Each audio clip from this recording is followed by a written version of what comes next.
Governor, thank you for joining us here in Washington. Normally, I would probably ask this question last, but because of some comments you made recently, I'm going to ask it first. Have you fully closed the door on running for president in 2024?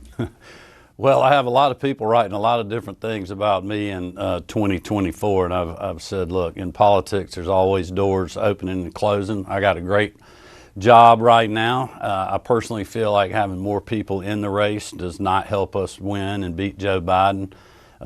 So, you know, I'm certainly not running for president, but there's always doors open in politics depending on how things play out, and we'll see what happens. You do know this field of people who are running pretty well, a few other sitting governors. What do you make of the current race? Is there anyone that you would think could actually beat Donald Trump?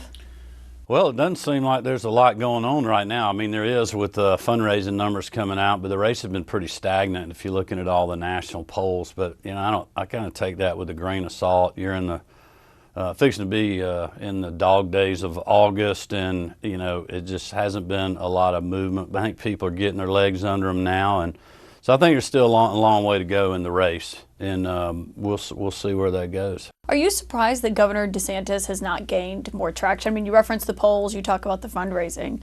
Are you surprised he hasn't been a more formidable challenger to Trump so far? If you talk to his camp, they're doing a lot of really good things. You know, a lot of good things on the ground, and they're in it for the long haul. I think Ron was in a pretty tough spot when he got in the race. His numbers were so high before he got in some ways he didn't have anywhere to go.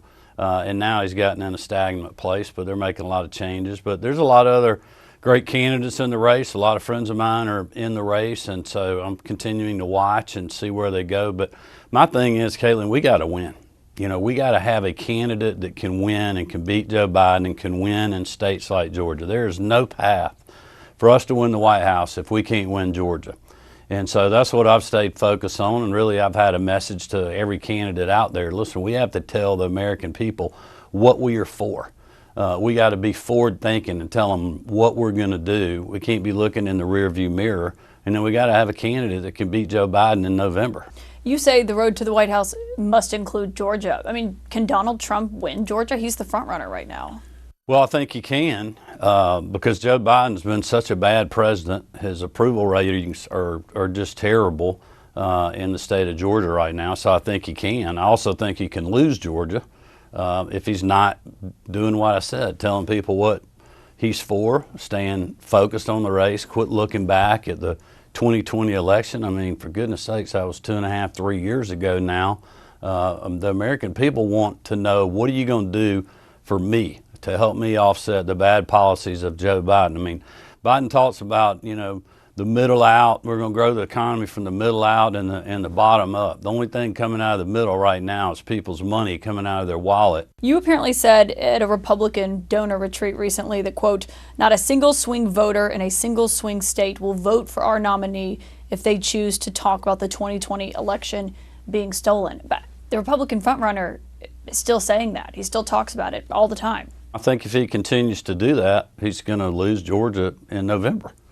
I mean, people are not worried about the past, regardless of how you feel about the election. You know, if you're a Republican and you feel like, you know, if you're a moderate Republican, or, you know, if you're a center-left independent or center-right independent, they are not worried about the 2020 election right now. And if you feel like the election was stolen, and I know there's people that are out there that do, there's others that, you know, don't, but it doesn't really matter.